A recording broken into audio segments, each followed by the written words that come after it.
Hello बच्चों, my name is अंजारुल और आप देख रहे हैं आपका अपना चैनल मिस्टर एच। बच्चों, काफ़ी दिनों बाद हम लोग मिलने जा रहे हैं। आज हम टॉपिक डिस्कस करेंगे। हमने लास्ट वीडियो में, वेक्टर के लास्ट वीडियो में हमने कॉन्सेप्ट देख लिया था और आज की वीडियो में हम प्रॉब्लम देखेंगे। एक्सरसाइज 10.2 के सारे प्रॉब्लम को हम लोग डिस्कस करेंगे। सो बच्चों, बिना देर किए हम लोग स्टार्ट करते हैं एक्सरसाइज 10.2। सो फर्स्ट क्वेश्चन क्या कहता है वो देख लेते हैं। फर्स्ट क्वेश्चन कहता है ए एक वेक्टर है, A is a vector which is I cap J cap plus K cap. अब हमें ये प्रूफ करना है इसमें कि मैग्नीट्यूड निकालना है, इस वेक्टर का मैग्नीट्यूड निकालना है। मैग्नीट्यूड कैसे निकालते थे? कॉन्सेप्ट, अगर आपको कॉन्सेप्ट वाली वीडियो देखनी है तो आई बटन पे क्लिक करके वो सारे कॉन्सेप्ट वाली वीडियो दे सकते हो जो कि वेक्टर पे बेस्ड है। सो इसमें मैग्नीट्यूड हम कैसे निकालते थे? ए मैग्नीट्यूड वो होता था अंडर रूट आई के कोएफिशिएंट का स्क्वायर, आई का कोएफिशिएंट 1 है, 1 का स्क्वायर प्लस जे के कोएफिशिएंट का स्क्वायर प्लस के कोएफिशिएंट का स्क्वायर, जो कि यहाँ पे हो जाएगा √3। ये हो गया इसका कोएफिशिएंट, आई मीन इसका मैग्नीट्यूड हो गया। बी वेक्टर है, b is 2i minus 7j minus 3k। इसका मैग्नीट्यूड निकालना है। बी का मैग्नीट्यूड क्या होगा? अंडर रूट 2 का स्क्वायर, आई के कोएफिशिएंट का स्क्वायर, जे के कोएफिशिएंट का स्क्वायर प्लस के कोएफिशिएंट का square. This is 449 plus 9. I think this will be √62. 58 plus 62 होगा। एक इसका सी पार्ट है 1/√3i 1/√3j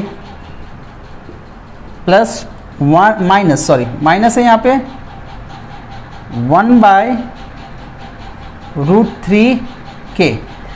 इसका मैग्नीट्यूड हम कैसे निकालेंगे? अंडर रूट इसका स्क्वायर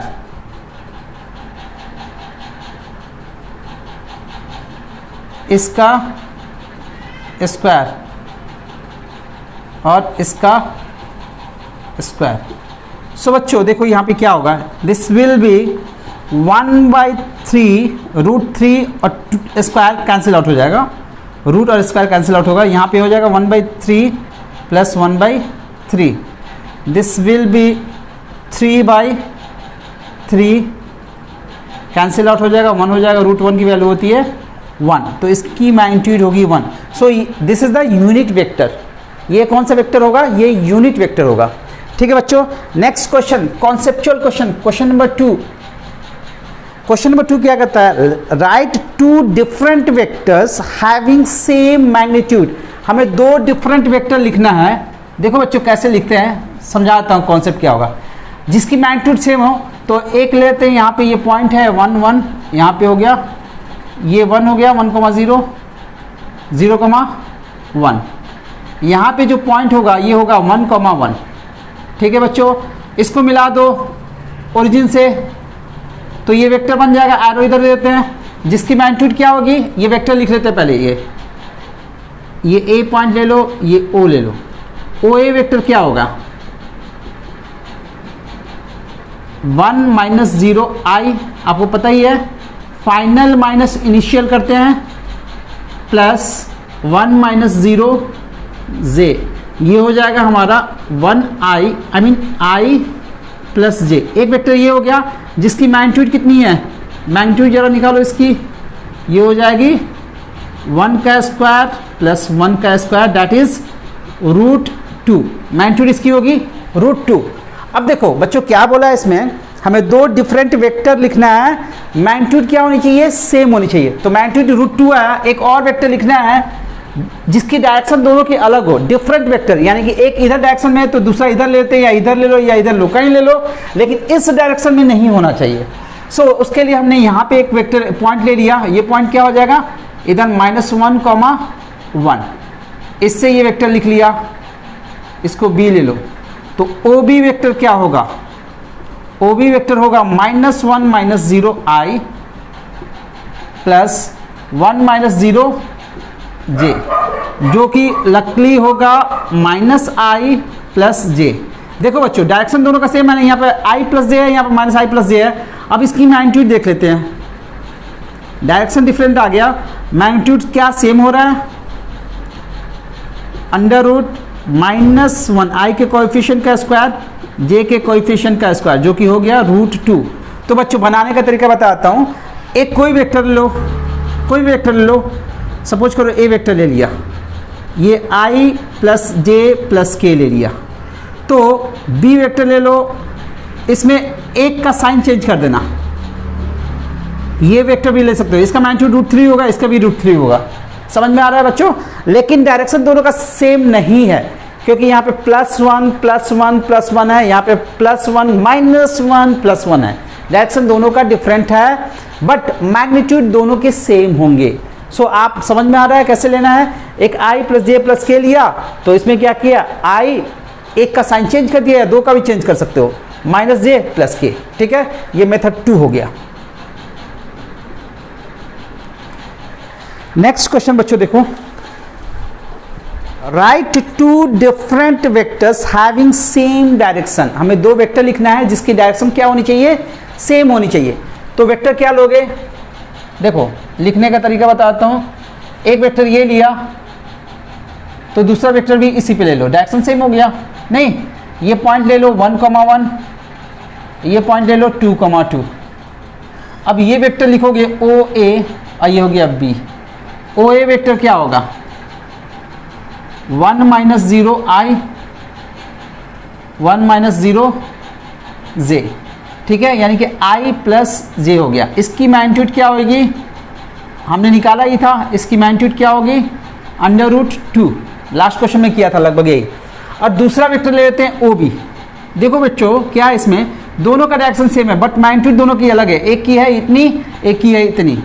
तो ये हो जाएगा 2 माइनस 0 i 2 माइनस 0 j, जो कि हो गया 2i प्लस 2j।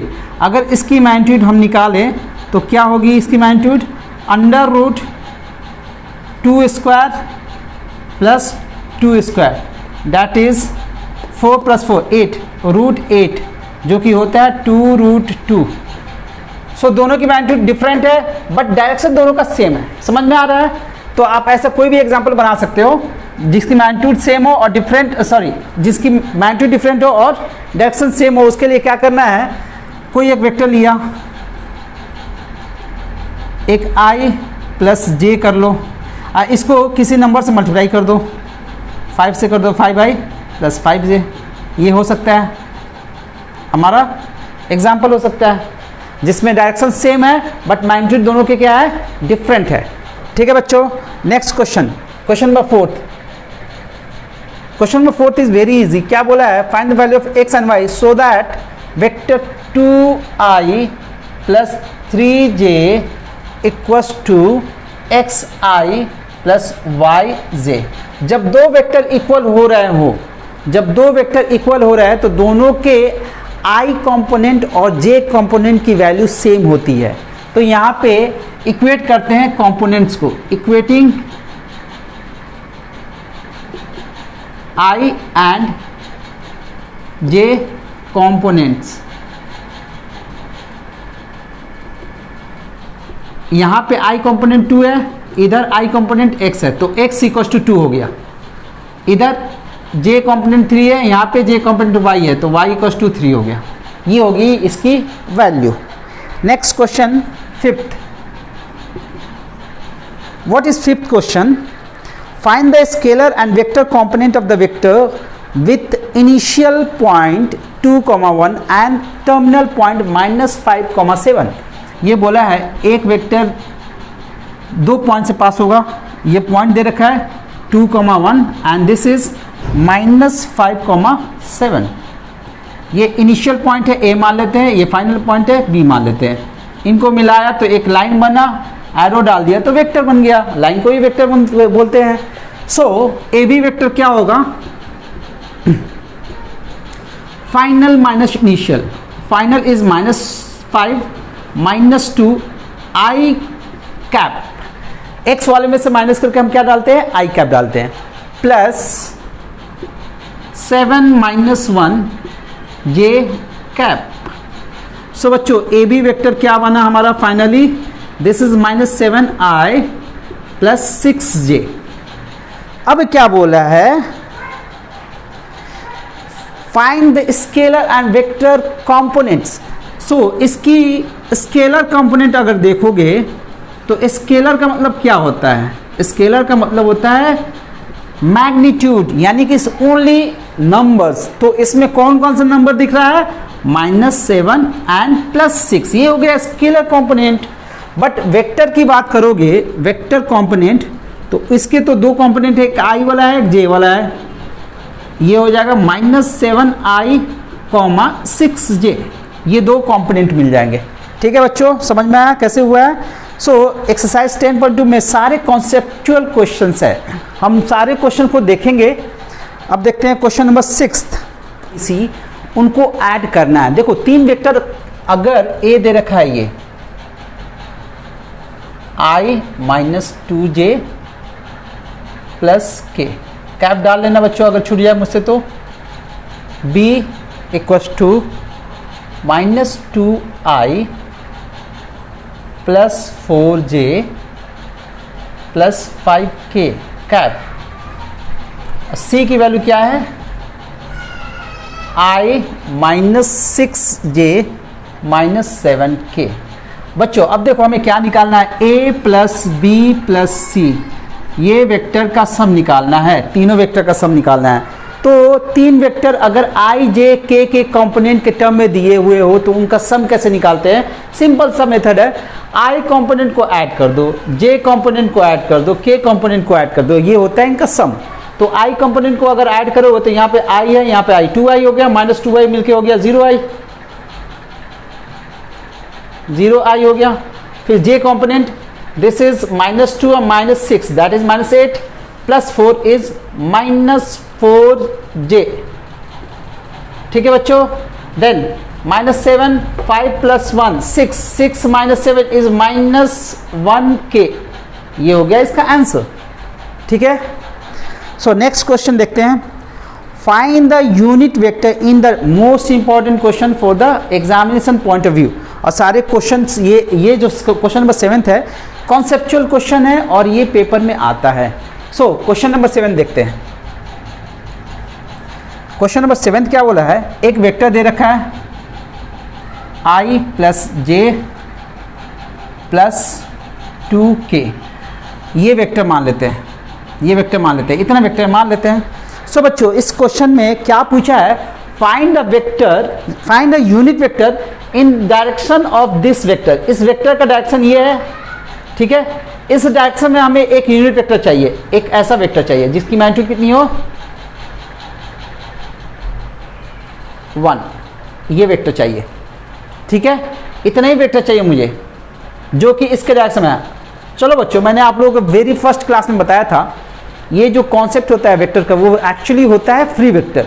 सो ये फ्री वेक्टर है, इसको उठा के हम इस पे डाल सकते हैं, देखो तो इस पे डाल सकते हैं ना इतना दूर, यानी कि क्या हुआ, ये वेक्टर यहाँ पर शिफ्ट हो गया। पैरेलली ट्रांसलेट कराने पे वेक्टर में कोई चेंजेस नहीं आता है, ये कॉन्सेप्ट मैंने बताया था। आप कॉन्सेप्ट वाली वीडियो देख के ही ये क्वेश्चन करोगे तो समझ में आएगा, अदरवाइज प्रॉब्लम होगी आप लोगों को।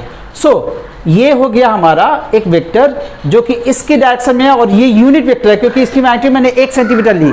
अब इसको मैंने क्या किया, यहाँ पे शिफ्ट कराया क्योंकि ये फ्री वेक्टर है, फ्री वेक्टर तो पैरेलली शिफ्ट करा ही सकते हो। यहाँ वेक्टर है तो इसको ऊपर ले जाओ या नीचे ले जाओ, कोई फर्क नहीं पड़ेगा, या आगे ले जाओ या पीछे ले जाओ, कोई फर्क नहीं पड़ेगा।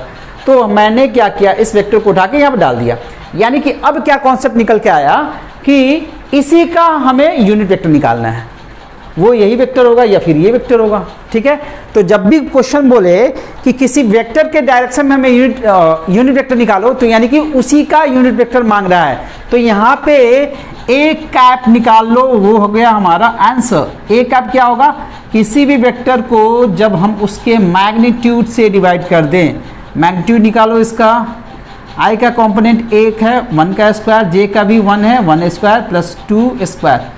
So finally this will be ij plus 2k upon under root 41516 root 6। ये हो गया हमारा आंसर, 7th का आंसर। इसको हम लोग फाइनली ऐसे भी लिख सकते हैं, i upon root 6 j upon root 6 2k upon root 6।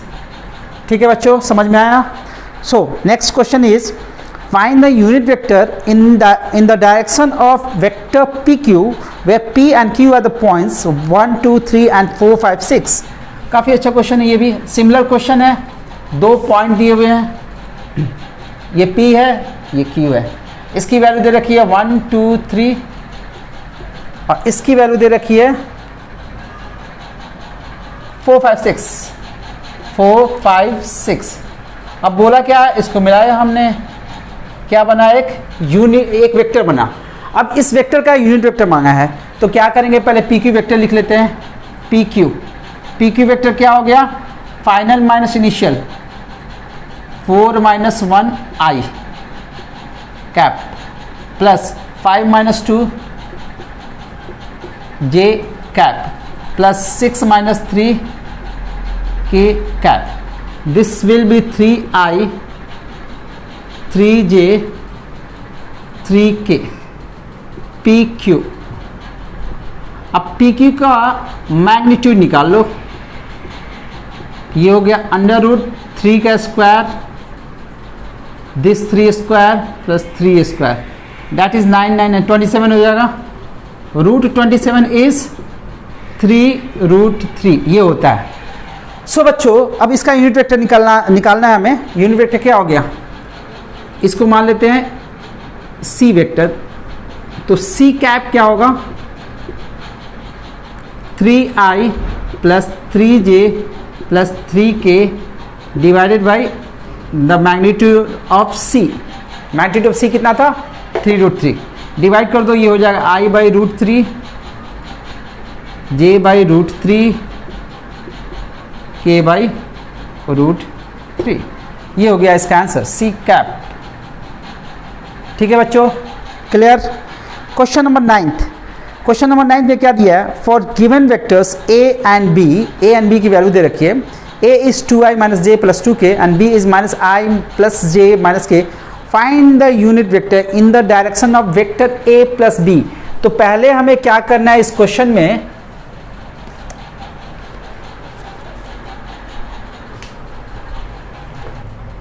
Question number 9th,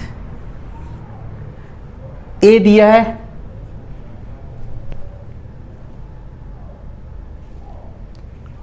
to i minus j plus 2k। Vector b दिया है minus i plus j minus k. हमें a प्लस बी निकालना है, a प्लस बी निकालते हैं। Add कर दो, i में i को ऐड करोगे तो i हो जाएगा, j में j से तो 0 हो जाएगा, ये हो जाएगा प्लस k। अब इसका यूनिट वेक्टर निकालना है, इसको c वेक्टर मान लेते हैं। तो c कैप कैसे निकालते हैं, i plus k divided by magnitude 1 square plus 1 square, that is i plus k by root 2। ये हो गया इसका answer 9th। Question number 10th is very important question, very very very important question. क्या बोला है क्वेश्चन नंबर 10th, देख लो बच्चों। ये बोला है find the vector in the direction of vector 5i। एक वेक्टर है, ये मान लेते हैं ये वेक्टर है, ठीक है। ये दिया है vector 5i minus j plus 2k। अब बोला क्या है, इसी के डायरेक्शन में हमें एक ऐसा वेक्टर लिखना है जिसकी मैग्नीट्यूड 8 होगी। तो पहले क्या करेंगे, हम एक यूनिट वेक्टर ड्रॉ करेंगे इसके डायरेक्शन में। ये यूनिट वेक्टर हो गया, ठीक है। समझ में आ रहा है कॉन्सेप्ट? देखना क्या है, क्या बोला है, इसके डायरेक्शन में हमें एक ऐसा वेक्टर लिखना है जिसका मैग्नीट्यूड 8 हो। तो हमने क्या किया, इसके डायरेक्शन में एक यूनिट वेक्टर लिखा। तो ये फ्री वेक्टर होता है, तो ये इसको यहाँ पे शिफ्ट करा सकते हैं। तो यानी कि इसी का यूनिट वेक्टर लिख लो, उसको 8 टाइम्स कर दो, 1 2 3 4 5 6 7 8। यानी कि इस वेक्टर की लंबाई 8 टाइम्स होगी। इसकी यूनिट वेक्टर निकाल के इसको 8 से मल्टीप्लाई कर देंगे, ये वेक्टर मिल जाएगा। सो बी वेक्टर, ये बी वेक्टर है, b vector is 5i minus j plus 2k, इसका यूनिट वेक्टर निकालो, अंडर रूट 5 का स्क्वायर माइनस 1 का स्क्वायर प्लस 2 का स्क्वायर इनटू हम कर देंगे 8 से, क्योंकि ये तो यूनिट वेक्टर हो गया इतना, इसको 8 से मल्टीप्लाई कर देंगे तो ये पूरा वेक्टर मिल जाएगा। So this is 40i minus 8j plus 16k upon under root 25, 29, 130। ये हो गया हमारा आंसर। ठीक है बच्चों, समझ में आया? कॉन्सेप्ट समझो क्या लग रहा है इसमें। ठीक है, बेसिकली इंपॉर्टेंट क्या होता है? कॉन्सेप्ट। क्वेश्चन तो हो ही जाते हैं अब कॉन्सेप्ट क्लियर है तो। Next question is 11th question. 11th question क्या बोल रहा है? दो वेक्टर दे रखा है 2i minus 3j plus 4k। इसको a वेक्टर मान लेते हैं, एक वेक्टर और दे रखा है b, इसको मान लेते हैं minus 4i 6j minus 8k। हमें दिखाना है कि ये दोनों वेक्टर क्या है? कोलिनियर है। तो बच्चों इसमें दो तीन कॉन्सेप्ट लगते हैं कोलिनियर प्रूव करने के लिए। एक तो हम कर सकते हैं a प्लस लैम्डा बी, ये वाला concept, a equals to lambda b या फिर b equals to lambda a. अगर एक वेक्टर को दूसरे वेक्टर के टर्म में रिप्रेजेंट कर देते हैं तो वो हमारा कोलिनियर वेक्टर होते हैं, दोनों वेक्टर जो होंगे वो कोलिनियर वेक्टर होंगे। सो या तो ये वाला कॉन्सेप्ट यूज कर लो या फिर दूसरा कॉन्सेप्ट होता है, देखो बच्चों b को हम लिख सकते हैं इसी कॉन्सेप्ट पे पहले क्वेश्चन करते हैं, minus 4i plus 6j minus 8k। इसमें से माइनस 2 बाहर निकाल लो, 2i minus 3j plus 4k। ये हो जाएगा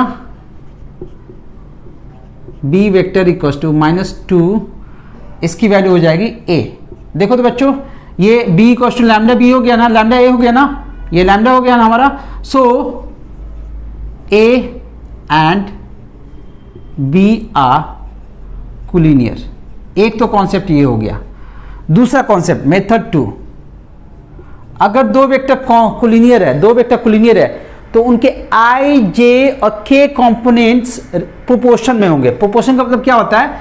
this upon this, 2 upon minus 4, i का कंपोनेंट हो गया, j component minus 3 upon 6, minus 3 upon 6, 4 upon minus 8। ये तीनों इक्वल होंगे। कट करो यहाँ से, 2 आया, कट करो, 2 आया, 4 1 जा 4, 4 2 जा, ये तीनों इक्वल होंगे। सो क्या हो गया concept? i, j, k components should be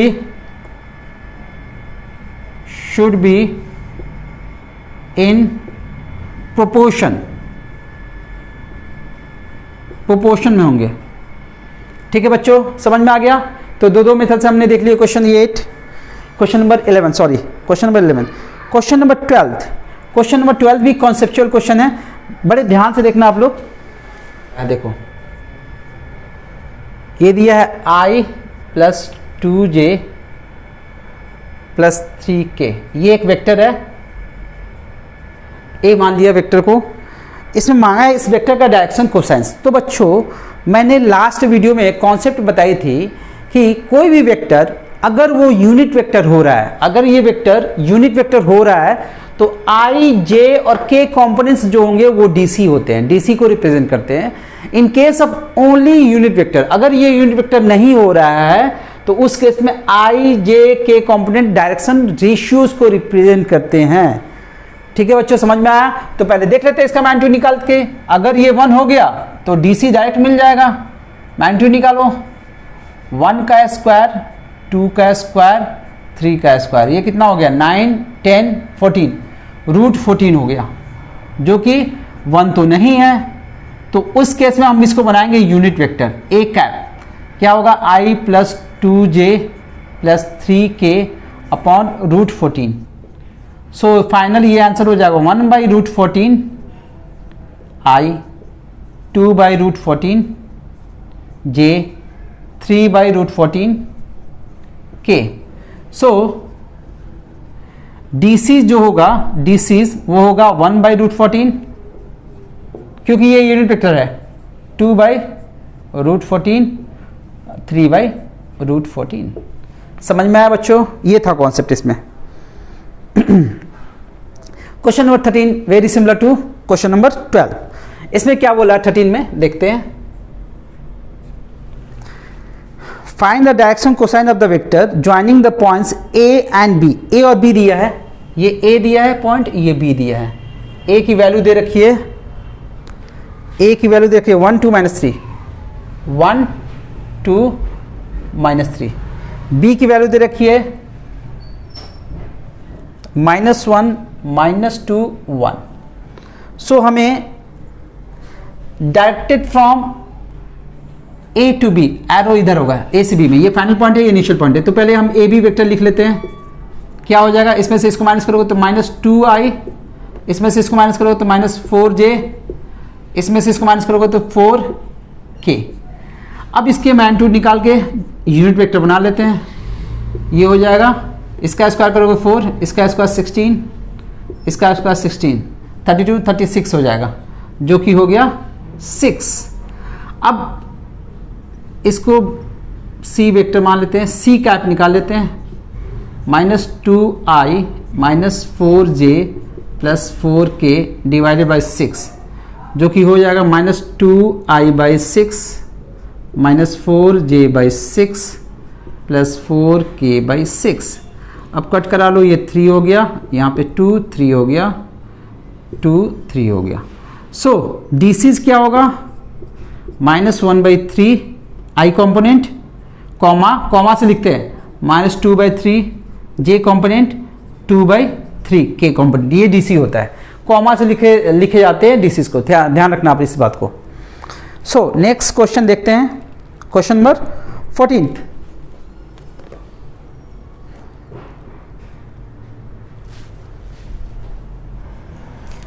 क्या कहता है, show that the vectors I plus j plus k is equally inclined to OX, OY and OZ axis।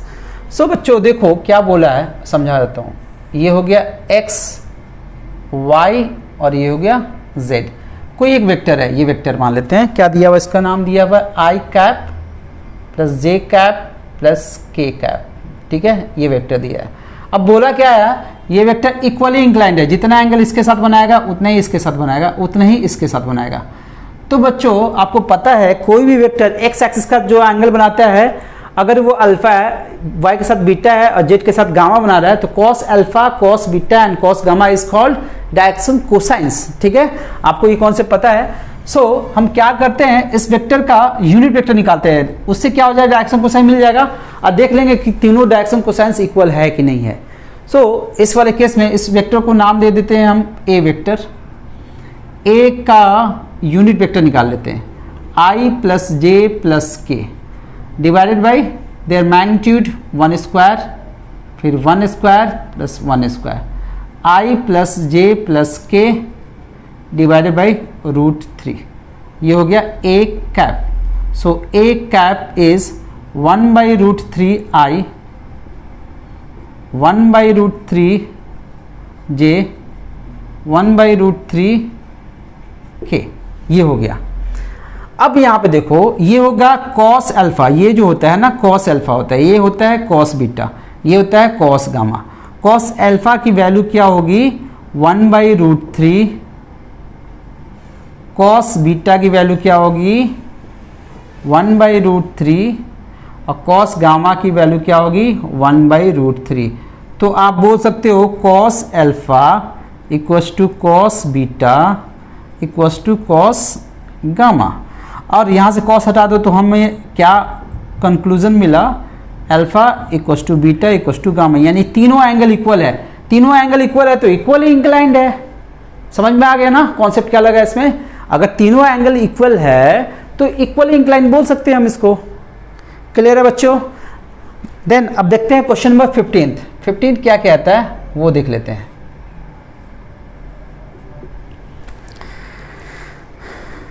Find the position vector of a point R which divides the line joining two points P and Q whose position vectors are I plus 2j minus k and minus I plus j plus k respectively in the ratio 2:1 internally. पहला क्या है? Internal division है। कौन से ratio में? 2:1।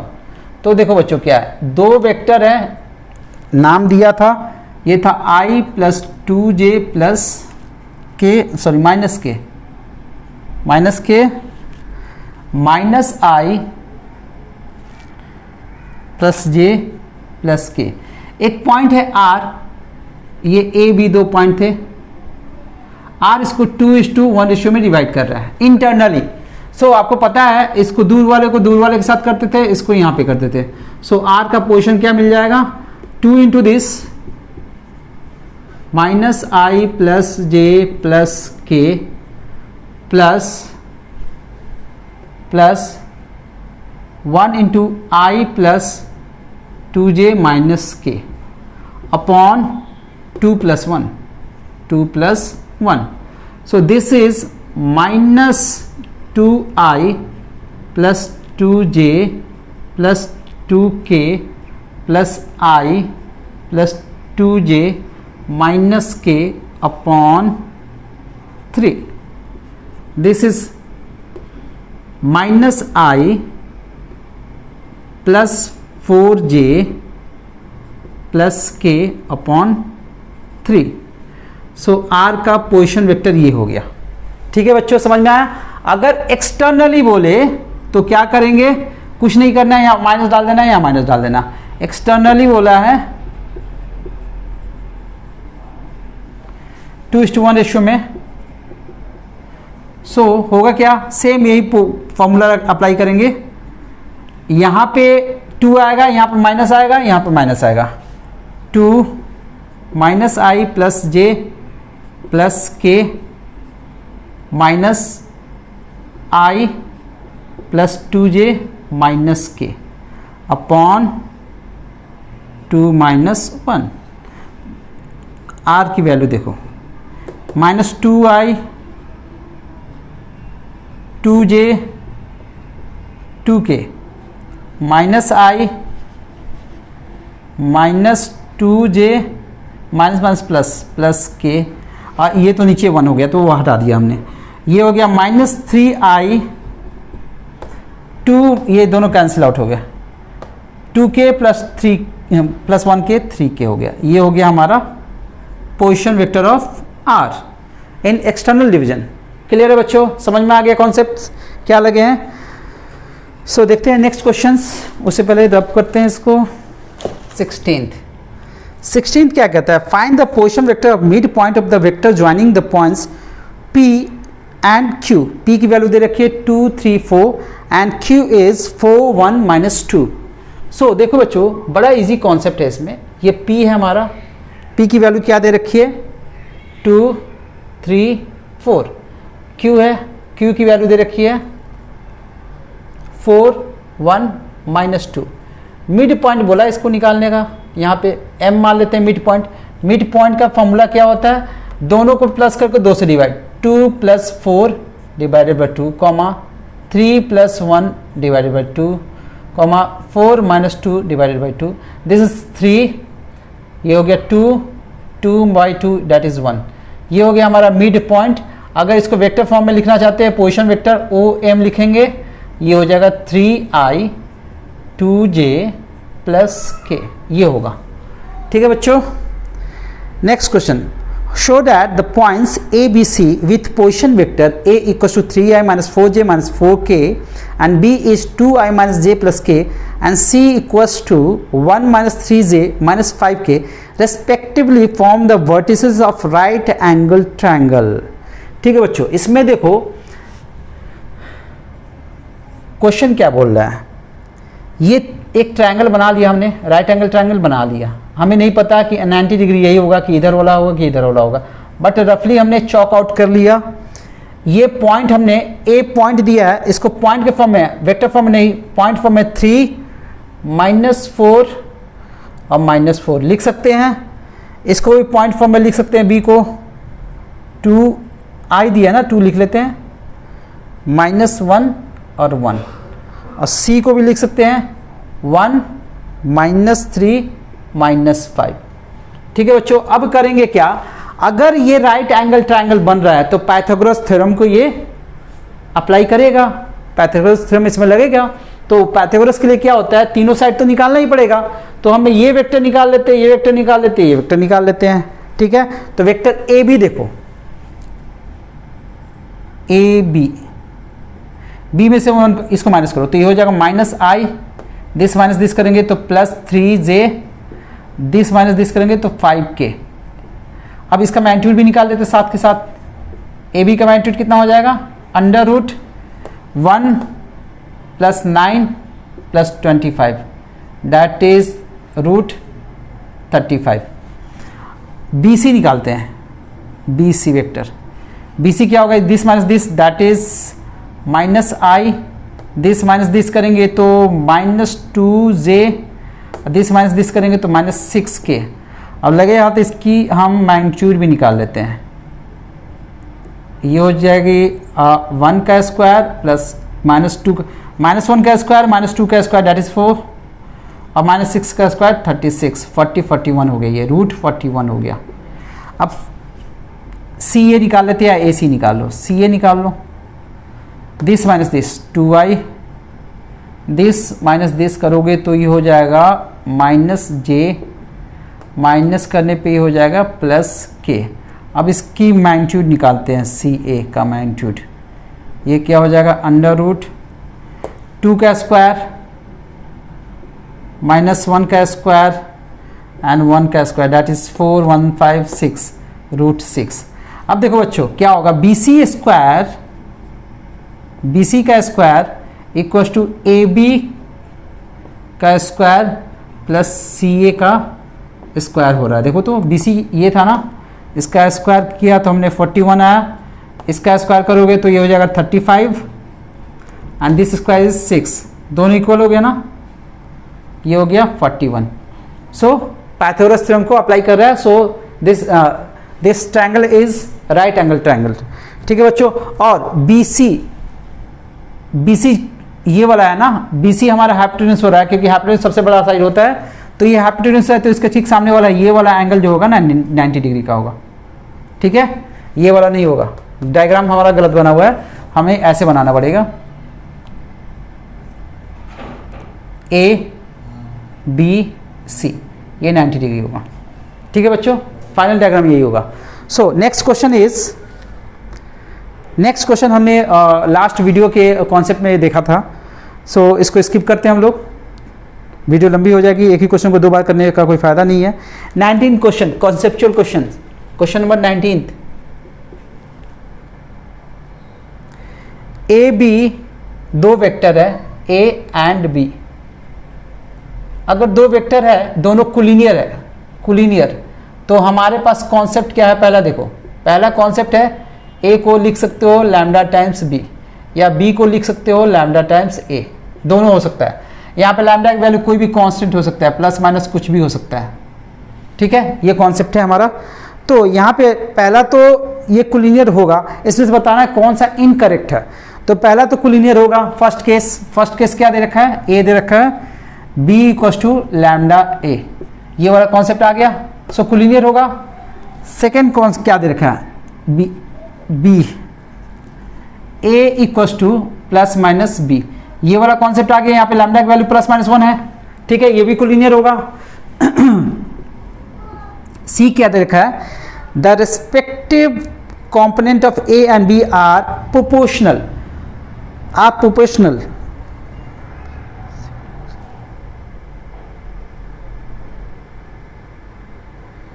ये यहाँ पे थोड़ा सा गलती है, सी वाले पार्ट में होगा the respective component of a and b are not proportional.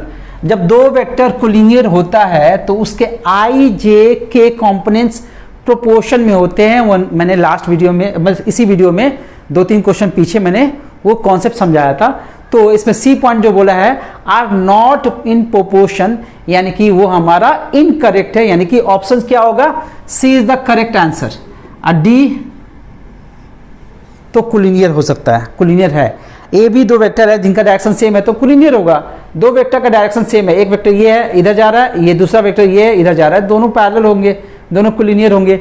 So this is collinear D. तो आंसर हमारा क्या होगा? सी। सी इज द करेक्ट आंसर। ठीक है बच्चों। सो बच्चों, अगर आपको वीडियो पसंद आई तो आप इसको लाइक करें, सब्सक्राइब करें, अपने दोस्तों में ज़्यादा से ज़्यादा इसको शेयर करें।